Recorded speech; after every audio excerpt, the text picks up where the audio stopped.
अपने आत्माओं, जिस समय हम सत्संग में आते हैं ये ज्ञान होता है, तो फिर हमारी दशा ऐसी होती है जो पुण्यकर्मी प्राणी होते हैं।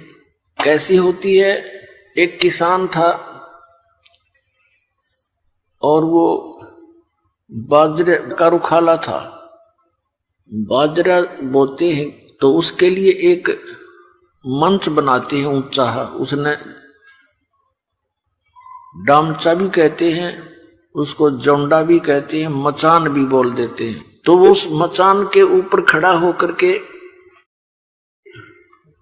गोफिया बनाता है, गोफिया। उसमें एक डला डालकर और उसको ऐसे फटकार कर फेंकता है, चिड़ियाओं को, पक्षियों को उड़ाता है जो बाजरे की बालियों को हानि पहुंचाती हैं। तो उस आवाज से और डले की आसपास गिरने से वो चिड़िया भाग जाती है उस खेत से। तो उसके लिए किसान क्या करता है, छोटे छोटे मिट्टी के गोले बना लेता है और उनको रख लेता है अपने मटके में सुखा के, फिर उनको ऐसे गोफिये से फटकारता रहता है, जैसे गिलोल टाइप होता है। एक बार वर्षा घड़ी होगी, उसके सारे गोले भीज गए। एक साथ में छोटा सा टीला था, ऊंचा सा पहाड़ टाइप था, छोटी पहाड़ी सी। उसने सोचा चल वहां से पत्थर उठा लाता हूं, 1 किलोमीटर की दूरी पर था। छोटे छोटे पत्थरों की तलाश में वहां गया तो उसने क्या देखा कि पानी से मिट्टी कट जाने से बड़े सुंदर गोल गोल से घने वो पत्थर से मिल गए, उसने चमकने से वो ले आया। 20-30 थे वो, उसका काम चल गया। तो वो लाया था वहां से, वो चमकने से पत्थर गोल गोल से इतने मोटे मोटे 200-250 ग्राम के, जो उसके लिए बहुत सूटेबल थे। उधर से उसकी पत्नी छोटे से बच्चे को लेकर, उसकी रोटी लेकर खेत में गई। तो क्या किया, बच्चे ने वो पत्थर उठा लिया एक, जो चिकना चमकना सा था, वो खेलता खेलता उठा लिया। और उसकी पत्नी घर आ गई, उसको खाना खिलाकर बच्चे को ले आई। बच्चा उसको हाथ में लिया। अब उसकी पत्नी ने कुछ सामान लाना था, उसने सोचा ये पत्थर है और दुकानदार को दे देती हूं, और नीतीश का कोई बट्टा बना लेगा अपना बाट। उस पत्थर को लेकर वो सेठ के पास गई गांव में,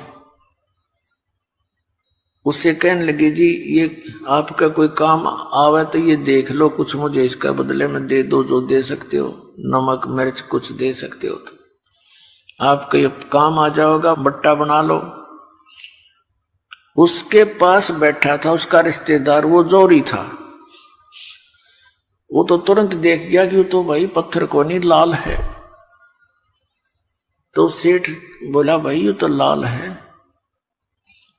तो उसकी पत्नी, उस किसान की पत्नी से सेठ ने कहा बहन कि क्या सामान लेना चाहती है, दे दो जी, जो दो आपकी मर्जी।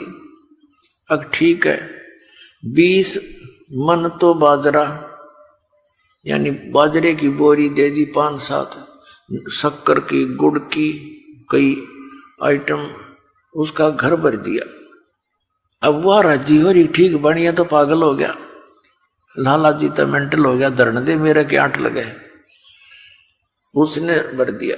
तो वो किसान आया सामने, वो देखा घर की तरफ कि ये कहां से लाई तू, कैसे ऐसे ही जो एक बट्टा सा था लड़का ले आया, और मैं गई थी ऐसे ऐसे भी सेठ को दे दूंगी, अपना बाट बना लेगा बट्टा। मैंने कहा उससे जी दे दो जो देना हो, इसके बदले छोटा मोटा आइटम सोचो थी, नमक मिर्च दे देगा। उसने तो ये कहा कि ले जा बहन, ये तो बहुत कीमती है, पत्थर नहीं है। और उन नयू घर भर दिया, इतना सामान दे दिया। अब उसने क्या किया कि उन पत्थरों को लाल थे वह उसके पहचान में नहीं आई, उनको ऐसे गिलोल में डाला गोफिये में और ऐसे फटकार दिए। साथ में नदी थी, दरिया बह रही थी। अब उस सारे के सारे उस दरिया में पड़ गए। वो उसका तो अपना मतलब था कि इतने बड़ो पत्थर है, लेकिन टिड्डिया उड़ जाओ वो कहने लगा, अरे तेरा गजब भैया, ये तो मेरे पास तो 30-40 थे और एक की ही इतनी कीमत, मैंने तो वो सारा नाश कर दिया, बर्बाद कर दिए वो कीमती बिना ज्ञान। तो पुण्यात्मा, इस मनुष्य जीवन के जो श्वास हैं आपके, ये इतने कीमती हैं जिनको बगैर ज्ञान के, बगैर सत्संग के हम ऐसे उस भोले किसान की तरह इसका नाश कर रहे हैं। और जिसमें आपकी आत्मा के अंदर ये तत्व ज्ञान समावेगा, आपके पीछे गया हुआ जीवन घना याद आवेगा। पछताया करोगे, बैठ कर रोया करोगे कोन में, ये क्या करे हमने सारे जीवन में, डले डोए।